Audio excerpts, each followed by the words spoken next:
এই লেসনে আমরা টুলস নিয়ে আলোচনা করব। তো এর আগে আমরা দেখেছি মোটামুটি আচ্ছা, রেজর টুলস পর্যন্ত আমাদের দেখা হয়ে গেছে। এখন আমরা দেখব হচ্ছে স্লিপ টুলস। স্লিপ টুলসের কাজ কি? তো স্লিপ টুলসের কাজ দেখানোর আগে আমি যে কাজটি করব, এসবগুলোকে রিপিল ডিলিট মানে রিপিল ডিলিট বলতে হলো যে মাঝখানে যে ফাঁকা অংশ এটা কি ডিলিট করা। আচ্ছা, সবগুলো ফুটেজ একসাথে করে ফেললাম। তো এখন হচ্ছে যে ধরুন আমরা একটু আগে একটি কাজ করেছিলাম, আমি আবার দেখাচ্ছি। সবগুলো ডিলিট করে দিলাম।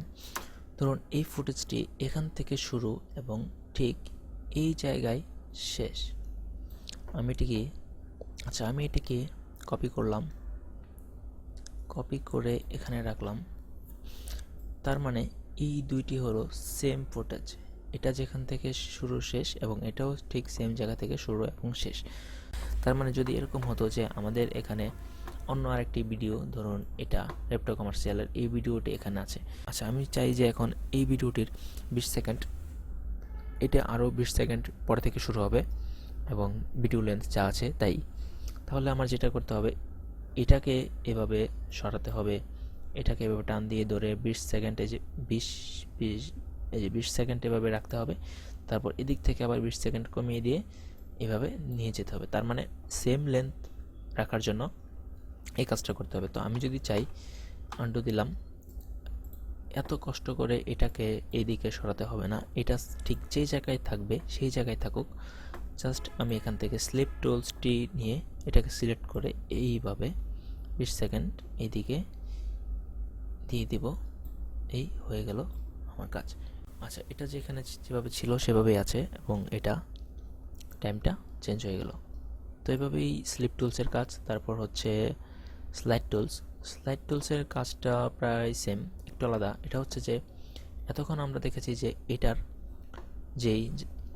যেই লেন্থে আছে, যেই জায়গাটায় আছে, সেম জায়গায় ভিডিওর ডিউরেশনটা চেঞ্জ হলো স্লিপ টুলস দিয়ে। আর স্লাইড টুলস দিয়ে যেই কাজটা হয় সেটা হলো যে ধরেন আমি এখানে ধরলাম, এভাবে ট্র্যাক করছি, দেখুন এর মানে হচ্ছে এই ভিডিওটি ঠিক যে জায়গায় আছে এখান থেকে মুভমেন্ট হচ্ছে, এর সাথে টাইমটিও চেঞ্জ হচ্ছে। মানে ভিডিওর যেই ডিউরেশনটি, এটা ধরেন যে জায়গায় এখানে আছে এই জায়গায় না, ধরেন আচ্ছা আমি ভালো করে বুঝিয়ে দিচ্ছি যে ধরেন এই ভিডিওর তো এতটুকু না, এই ভিডিওর তো এরপর থেকে কিছু অংশ আছে, এটারও এদিকে অনেক অংশ আছে।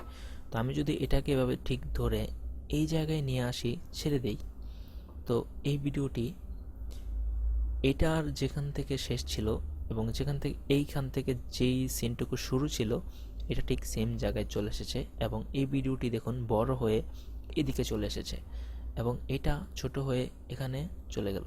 এর মানে হচ্ছে দেখুন, এটাকে আমি সিলেকশন টুলস দিয়ে এদিকে নিলাম, দেখুন কিছু অংশ কেটে গিয়েছে, মানে এটা যতটুকু এটাকে ওভারল্যাপ করেছে ঠিক ততটুকু কেটে গেছে। আবার দেখাচ্ছি, সাথে রাখলাম, এটাকে আমি স্লাইড টুলস দিয়ে এভাবে ধরে এইদিকে নিয়ে গেলাম, আরও নিয়ে গেলাম। দেখুন এটা হচ্ছে এখান থেকে স্প্লে হবে এবং এটা ঠিক যা ছিল তাই এদিকে আরেকটা, এদিকে এটারও লেন্থ বেড়ে গেল।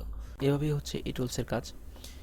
দেখুন একটা জিনিস খেয়াল করুন যে আমরা যখন এই টুলসটি ইউজ করেছিলাম, এই রিপল এডিট, এটা দিয়ে যখন এভাবে কাজ করতাম তখন যে কাজটি হতো, এই ফুটেজটি বড় হতো ঠিকই, কিন্তু এর পাশে যেই ফুটেজটি আছে, যে ধরেন রেপ্টো কমার্শিয়াল ফাইনাল, এই ফুটেজটি কাটতো না। এই ফুটেজটি ঠিক দেখুন মুরব্বি চেয়ারে বসে আছে, এই সিন থেকে শুরু।